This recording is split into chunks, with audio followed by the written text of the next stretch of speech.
Hello, Prince residential senior secondary school की online classroom में आप सभी का स्वागत है। मैं आर के शर्मा, राजनीति विज्ञान का अध्यापक, कक्षा 12वीं कला वर्ग। आपके जो 2-4 दिन से आपके जो मोस्ट क्वेश्चनों का जो है क्लास चल रही है कि कौन कौन से मोस्ट क्वेश्चन है, ये होमवर्क आपके अपने कॉपी में आपको करना है। ये होमवर्क जो है आपकी कॉपी में आपको करना है। और आज जो महत्वपूर्ण क्वेश्चन हैं उनके बारे में अपन चर्चा करेंगे कि आज महत्वपूर्ण क्वेश्चन कौन कौन से हैं, और आपको ये वर्क जो है कॉपी में करना है। और फिर भी किसी प्रकार के अगर कोई क्वेश्चन समझ में नहीं आए तो आप हमसे संपर्क कर सकते हैं। आज आपका जो 22वां क्वेश्चन है, और मैंने आपको पहला लेसन पढ़ा चुका हूँ कि न्याय क्या है। न्याय आधुनिक प्राचीन काल के विचारकों के न्याय के बारे में क्या कहा है, और मध्यकालीन विचारक जो है न्याय के बारे में क्या कहा है, और आधुनिक काल के जो विचारक है वो न्याय के बारे में क्या कहा है। और पहले लेसन में जॉन रॉल्स का जो है न्याय संबंधी सिद्धांत भी जो मैंने आपको पढ़ा चुका हूँ। अब उसमें जो मोस्ट क्वेश्चन जो निकल रहे हैं या बन रहे हैं, और मेरे हिसाब से बहुत महत्वपूर्ण क्वेश्चन है। देखिए, 22वां क्वेश्चन जो है, थॉमस एक्विनास ने न्याय की क्या परिभाषा दी है। थॉमस एक्विनास ने जो मध्यकालीन विचारक है, और मध्यकालीन विचारक दो हैं जो आपके लेसन में हैं, एक है संत ऑगस्टाइन और एक है थॉमस एक्विनास। तो एक्विनास ने क्या कहा है न्याय के बारे में। न्याय एक व्यवस्थित और अनुशासित जीवन व्यतीत करने तक उन कर्तव्यों पर जो है पालन करने में निहित है, जिसकी व्यवस्था मांग करती है, उसे न्याय कहते हैं। उसे न्याय के बारे में उन्होंने क्या कहा कि न्याय एक व्यवस्थित अनुशासित जीवन व्यतीत करने का तरीका है, जो लोग उसकी क्या करते हैं, मांग करते हैं, उसे न्याय कहते हैं। 22वां क्वेश्चन जो है, समानता को न्याय का मौलिक तत्व किस राजनीतिक चिंतन ने माना है।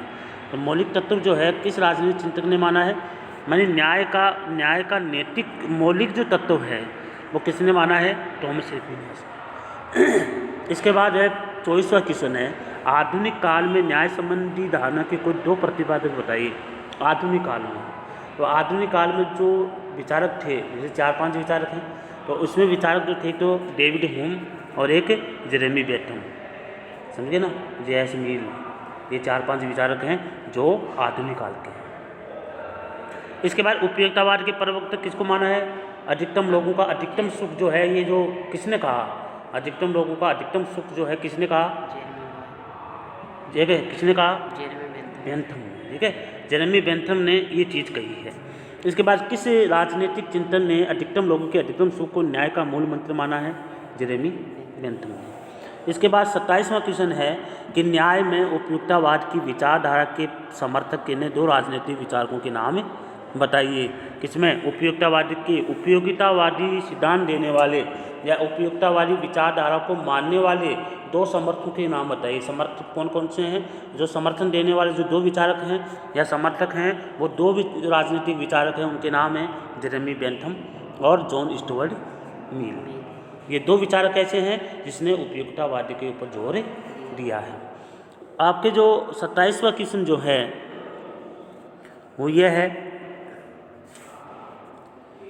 27वां क्वेश्चन है, न्याय में उपयुक्ततावाद की विचारधारा के समर्थ किन्हीं 2 राजनीतिक विचार हो गया।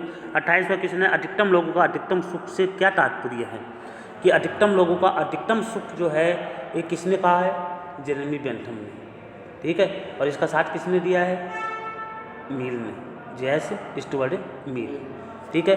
अब इसने कहा कि इसका अर्थ क्या है, किसे कहते हैं अधिकतम लोगों का अधिकतम सुख है। इसका तात्पर्य क्या है, अधिकतम लोगों का अधिकतम सुख है अवधारणा का संबंध उपयुक्ततावाद से माना जाता है। और इसका तात्पर्य यह है कि सार्वजनिक वस्तुओं सेवाओं आदि का वितरण, सार्वजनिक वस्तुओं और सेवाओं का आदि का वितरण उपयोगिता के आधार पर होना चाहिए।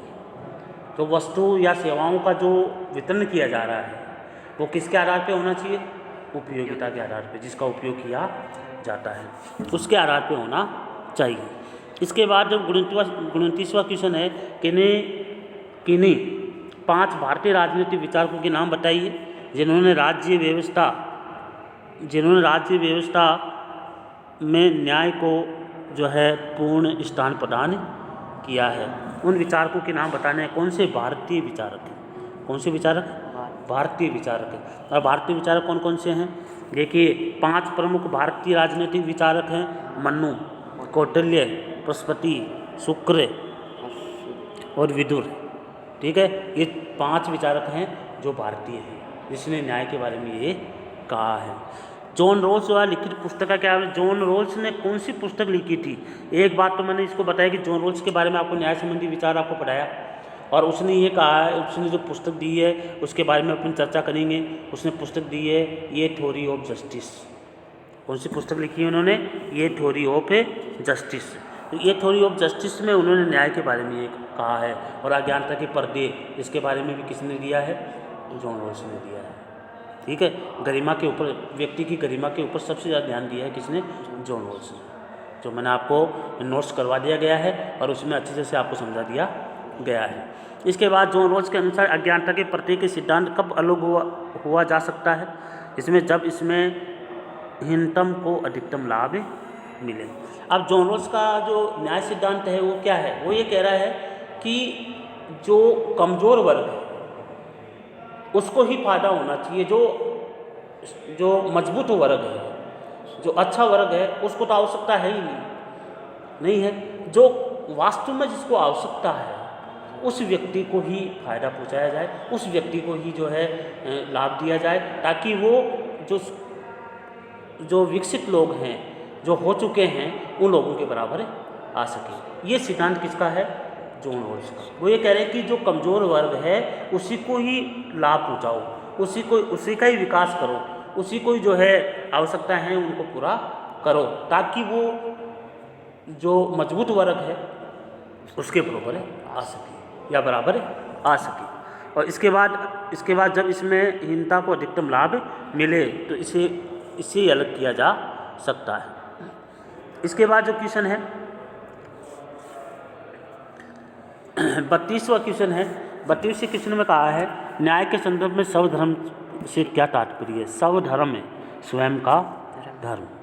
तो न्याय में सर्वधर्म को अभिप्राय व्यक्ति के कर्तव्य पालन से माना जाता है। स्वयं का हो गया ना, और स्वयं का क्या हो गया कि व्यक्ति अपने कर्तव्य का पालन करे। अगर व्यक्ति अपने कर्तव्य का पालन करते हुए आगे जाएगा तो ज़रूर वो लाभ पा सकता है या अपना विकास कर सकता है, अपने धर्म को अपना सकता है। स्वयं धर्म में स्वयं के द्वारा कर्तव्य का पालन करना, इसका अर्थ ये होता है। प्लेटो और भारतीय विचारकों की न्याय की अवधारणा में क्या अंतर है? कि प्लेटो ने जो ये पाश्चात्य विचारक है प्लेटो और अरिस्टोटल, भारतीय विचारकों की न्याय की अवधारणा में दोनों में क्या अंतर है? तो पाश्चात्य और भारतीय विचारकों के जो न्याय में विचार में क्या अंतर है वो देखिए। प्लेटो की न्याय की अवधारणा मूलतः राजनीतिक और सामाजिक है। प्लेटो की न्याय की जो अवधारणा है वो राजनीतिक और सामाजिक है, और भारतीय चिंतन में न्याय को कानूनी रूप से स्वीकार किया गया है। किस रूप से? कानूनी रूप से इसको स्वीकार किया गया है। 34वां क्वेश्चन है, तो आपको समझ में आ गया कि प्लेटो और भारत के न्याय की अवधारणा में अंतर क्या है। प्लेटो तो न्याय को राजनीतिक और सामाजिक मानता है, भारतीय न्याय को क्या मानता है? कानूनी रूप से स्वीकार करता है। जो कानून ने कह दिया, जो कानून बन चुका है उसी के अनुसार अपन को चलना है। इसके बाद किन्हीं 2 प्राचीन विचारकों चिंतकों के नाम बताइए जिन्हें भारतीय चिंतकों के, किसके? भारतीय चिंतकों के नाम बताइए जिन्होंने न्याय की निष्पक्षता के बारे में उसने साफ जो है राज्य व्यवस्था की जो है आधारभूत जो है पूर्णता माना है, सही माना है। तो वो कौन है? मनु और कौटिल्य। मनु और कौटिल्य है जो भारतीय चिंतक है। परंपरागत, अगला जो क्वेश्चन ये है कि परंपरागत रूप में न्याय की कौन सी अवधारणा प्रचलित है? परंपरागत रूप में माने प्राचीन काल में, तो कौन सी रूप प्रचलित है? नैतिक न्याय और कानूनी न्याय, ये 2 रूप है परंपरागत रूप से। परंपरा यानी प्राचीन में 2 चीज़ें आई हैं, एक तो कौन सी आई है? नैतिक न्याय, और एक आई है कानूनी न्याय।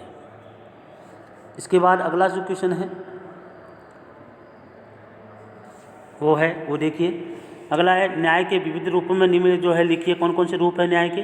न्याय के विविध रूपों के, अब न्याय के विविध रूप मैंने आपको लिखवाया है। नैतिक न्याय क्या है, कानूनी न्याय क्या है, राजनीतिक न्याय क्या है, सामाजिक न्याय क्या है, इसका अर्थ लिखवाया है पूरा लाइन से, ठीक है। तो इसलिए पूरा अर्थ जो है आपको बताया हुआ है, और नोट्स में इसके बारे में नैतिक न्याय क्या है उसके बारे में लिखाया हुआ है, कानूनी न्याय क्या है इसके बारे में लिखाया हुआ है, राजनीतिक न्याय क्या है इसके बारे में लिखाया हुआ है, और सामाजिक न्याय क्या है इसके बारे में भी आपको अच्छी तरह से लिखाया हुआ है और समझाया हुआ है।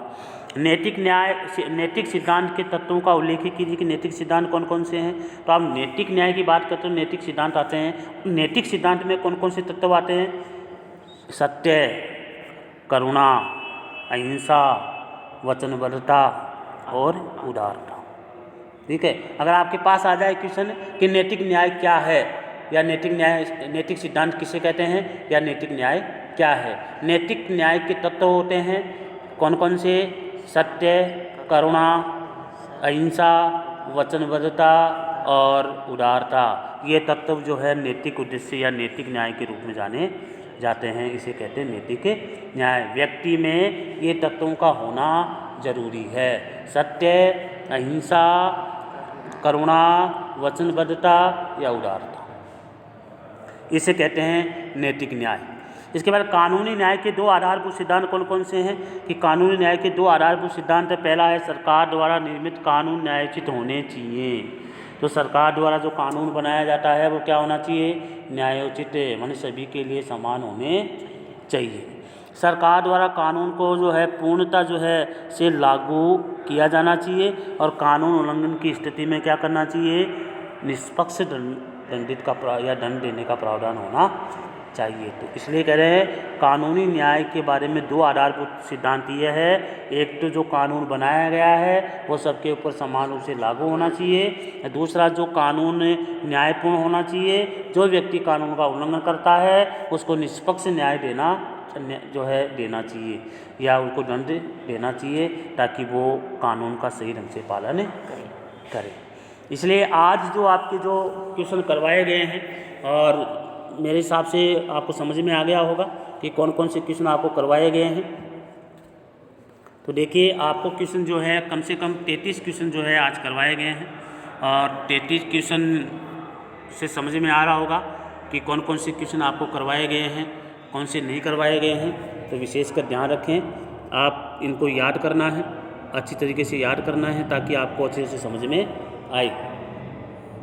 इसलिए आज का जो टॉपिक आपको करवाया गया है वो महत्वपूर्ण क्वेश्चनों का करवाया गया है, और कॉपी में आपको इन सभी क्वेश्चनों को उतारना है, होमवर्क करना है, अच्छी तरह से इनको भी याद भी करना है, ताकि नंबर कहीं नहीं कटे, और ये आगे के लिए भी आपको लाभदायक है। इसलिए मैंने ये जो मोस्ट क्वेश्चन जो है आपको करवा रहा हूँ, ताकि भविष्य में भी आपके काम आए और एग्ज़ाम में भी आपके अच्छे नंबर आने की जो संभावना ज़्यादा रहे। इसलिए मैंने ये क्वेश्चन आपको करवाए गए हैं।